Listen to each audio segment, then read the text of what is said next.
जी देखिए, मेरा नाम प्रदीप सिंह है। मैं तेवड़ी गांव सोनीपत हरियाणा से हूँ और मैंने 7th क्लास तक तो स्कूलिंग गांव से ही करी है। उसके बाद मेरी जो स्कूलिंग हुई वो सोनीपत ज़िले से मैंने करी है, शंभू दयाल मॉडर्न स्कूल से 10th और 12th। और मैंने बीटेक करा है कंप्यूटर साइंस एंड इंजीनियरिंग से डी क्रस्ट मुरथल यूनिवर्सिटी से। उसके बाद मैंने एसएससी का एग्ज़ाम दिया और I worked as income tax inspector for 4 years in Delhi.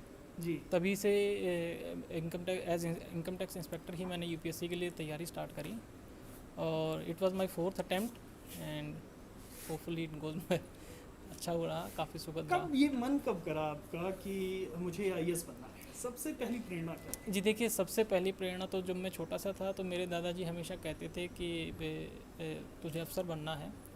तो तब मुझे नहीं पता था कि क्या आईएएस होता है, क्या अफसर होता है, क्योंकि हमारे घर में से भी कोई ऐसे जॉब सर्विस पे नहीं था।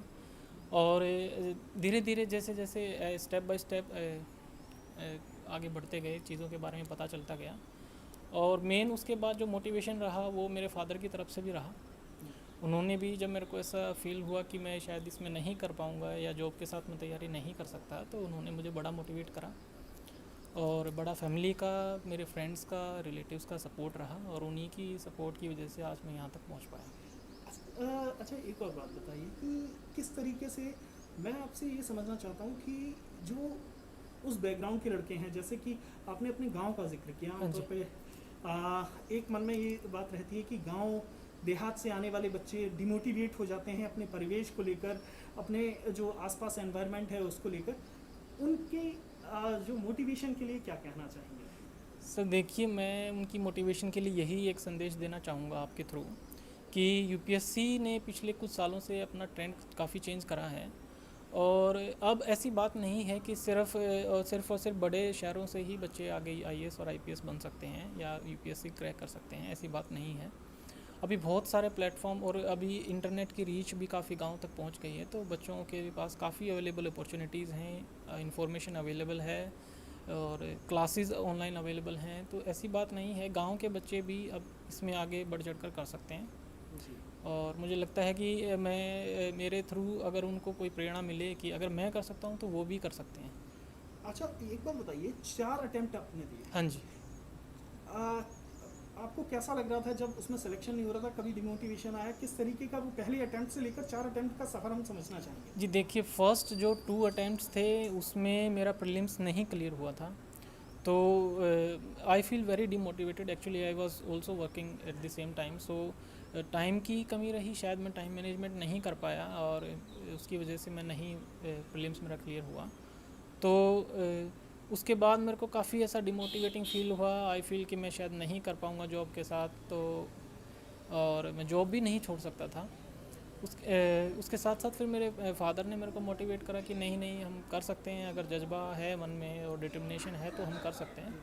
और उसके बाद फिर मैंने दोबारा तैयारी करी, दोबारा इसके लिए मेहनत करी। तो last year I got 260 rank in UPSC और I got IRS customs and excise and this year it's before you. अच्छा, जो आपके गांव में या फिर हरियाणा के और दूसरे बच्चे हैं, आप क्या कहना चाहेंगे कि किस चीज़ पर टाइम मैनेजमेंट किस तरीके से हो, किस तरीके से फोकस करें? कि कई बार ऐसा होता है हम सब कुछ पढ़ना चाहते हैं लेकिन हम भटक जाते हैं कहीं ना कहीं, तो क्या टाइम मैनेजमेंट किस तरीके से करें? जी देखिए, इसके बारे में मैं बिल्कुल आपके थ्रू एक संदेश देना चाहूँगा। अभी यूपीएससी का क्या रहता है जो बहुत सारे एस्पिरेंट्स के लिए, और मैंने भी ये फील करा है, एक्सपीरियंस करा है कि बहुत सारा सिलेबस ऐसा है और सिलेबस इतना ओपन एंडिंग है जिसकी वजह से मार्केट में information is too much there.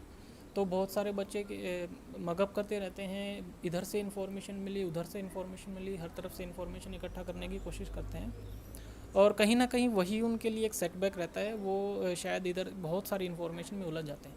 जी। मुझे लगता है इसका एक जो मेन मंत्र है वो है कि less is more. To to the point. To the point आप रहिए, अपने सिलेबस के लिए आपने अपने नोट्स बनाते रहिए, करंट अफेयर्स से आप साथ में जुड़े रहिए और जो आपके बेसिक कंसेप्ट्स हैं उनको आप करें, क्लैरिटी के साथ पढ़ें। तो क्लैरिटी रहेगी तो फिर you will be able to crack it. अच्छा, आपने एक आखिरी सवाल पूछना चाहूँगा कि इंजीनियरिंग भी की हाँ जी। है ना। इंजीनियरिंग बैकग्राउंड से भी हम देखते हैं हर साल कि बहुत सारे लड़के आते हैं। क्या इंजीनियरिंग बैकग्राउंड का फ़ायदा मिलता है, और जो आर्ट्स के बैकग्राउंड के या जो बाकी बैकग्राउंड के बच्चे हैं उनके लिए थोड़ा मुकाबला मुश्किल हो गया, या हिंदी मीडियम वालों के लिए, खासतौर पर जो हिंदी बेल्ट के लोग हैं, हिंदी मीडियम के लोग हैं, उनके लिए समझना चाहूँगा मैं कि क्या अपॉर्चुनिटीज़ हैं? जी देखिए, हिंदी मीडियम और आर्ट्स के बैकग्राउंड के बच्चों के लिए मैं तो नहीं ज़्यादा बोल सकता, मैं इंजीनियरिंग बैकग्राउंड के बच्चों के लिए ही बोलूँगा।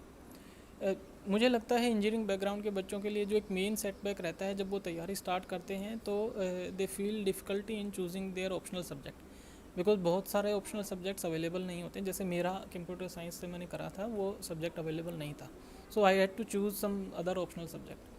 और इसके अलावा बहुत सारे जो इंजीनियरिंग स्टूडेंट्स होते हैं वो दूसरे ऑप्शनल सब्जेक्ट को चूज़ करते हैं, फिर उसके साथ तैयारी करते हैं। तो ये एक मेन सेटबैक रहता है। तो यहाँ पे इम्पोर्टेंट है कि आप अपना ऑप्शनल सब्जेक्ट वाइजली चूज़ करें, ताकि आपको आगे इसमें प्रॉब्लम ना हो और आपको उसको चेंज ना करना पड़े, तो आपका काफ़ी टाइम बच जाएगा। तो और बाकी आर्ट्स, और मुझे लगता है कि यूपीएससी सबको एक इक्वल फुटिंग प्रोवाइड करता है। ऐसा नहीं है कि सिर्फ इंजीनियरिंग बैकग्राउंड या डॉक्टर बैकग्राउंड या मेडिकल से ही बच्चे इसमें पास हो सकते हैं। हर बैकग्राउंड से बच्चे आते हैं और हर कस्बे से बच्चे इसमें इसको क्लियर करते हैं, इसमें सफलता पाते हैं। एक और कि आपका जो कितनी क्षमता के साथ, क्योंकि सक्षम हैं ही आप, तो जब अब अधिकारी बनने के बाद क्या आपका मकसद है कि किस तरीके से चीज़ों को और बेहतर करने की कोशिश करेंगे? क्या कुछ सोचा होगा कि अधिकारी बनने के बाद ये करेंगे? जी देखिए, मेरा आप अगर पर्सनल लेवल पे जानना चाहते हैं तो मैं ये कहना चाहूँगा कि मेरा एक ड्रीम है, I want to do some work in education sector. क्योंकि मेरी एक सोच है, मुझे लगता है कि शायद हम अगर शिक्षा के क्षेत्र को आगे बढ़ा सकें तो ये हमारे आगे आने वाली जनरेशन्स के लिए काफ़ी हेल्पफुल होगा। हमारे बहुत सारे टारगेट्स हैं, हम आगे एक बड़ा सुपर पावर के रूप में आना चाहते हैं विश्व में। तो मुझे लगता है कि अगर हम अपनी एजुकेशन को क्वालिटी एजुकेशन बना सकें, और कुछ ऐसे बच्चे हैं गरीब या पिछड़े वर्ग से जो बच्चे हैं जो उन तक एजुकेशन नहीं पहुंच पा रही है, तो बहुत सारी सरकार की योजनाएं हैं, स्कॉलरशिप्स हैं, बहुत सारे उनको प्रोत्साहन देने की स्कीम्स हैं, तो वो उन तक लाभ पहुंचे, वो भी शिक्षा के क्षेत्र में आगे बढ़ें और समाज में समाज के विकास में, देश के विकास में योगदान दें। शुक्रिया आपसे बात। Thank you.